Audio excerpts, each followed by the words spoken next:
রাধে রাধে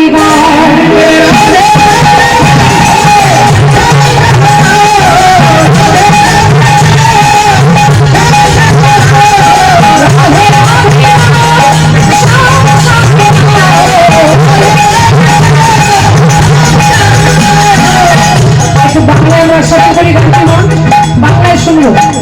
আমার মন পাখিটা বলি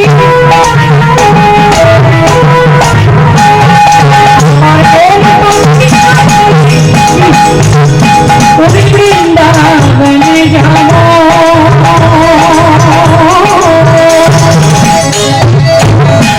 বৃন্দাবনে গিয়ে আমরা গাইব রাধে রাধে গাইব গাইবে দেখে একসঙ্গে চিৎকার করি রাধে রাধে রাধে রাধে আস্তে আস্তে আস্তে জোরে বলবে শুনতে পাই রাধে রাধে রাধে রাধে আরো জোরে হ্যাঁ সুন্দর সবাই মিলে হাত তালি দিয়ে এমন ভাবে বৃন্দাবনে গিয়ে আমরা রাধে রাধে গাইব রাধে রাধে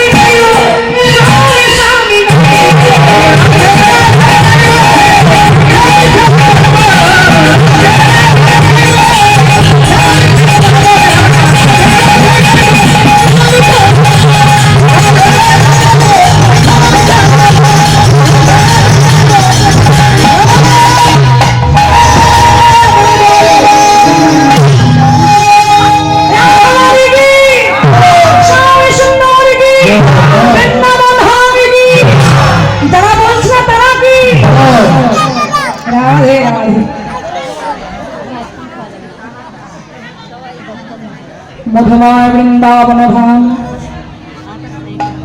বৃন্দাবনের আকাশ বাতাস মধুময় বৃন্দাবনের ধূলিকণা বৃন্দাবনের পশু পাখি ময়ূর ময়ূরাদি লতা গুলময়াদি সকলই মধুময় মধুর হইতে মধুময় আমার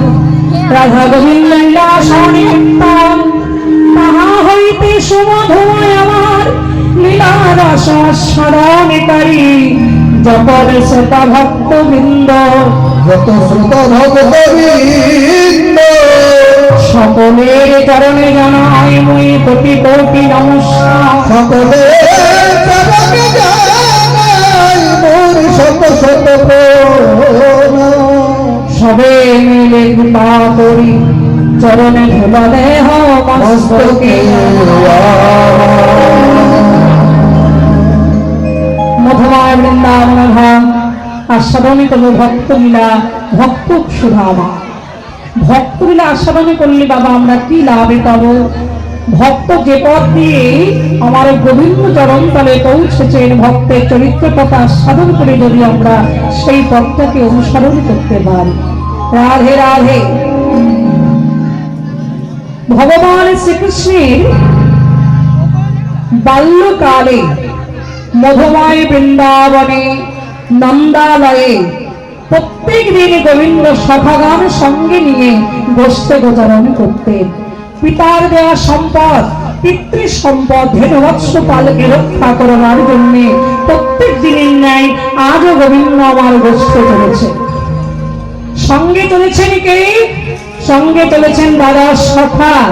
তার উপসখা আরো জন দ্বাদশ অর্থাৎ 12-12 জন ছিল তার সখা আর 9 লক্ষ ভেরুর পাল শ্রীরাম সুদাম দাম বসুদাম এই যে বাবা সুদাম সুদাম সখা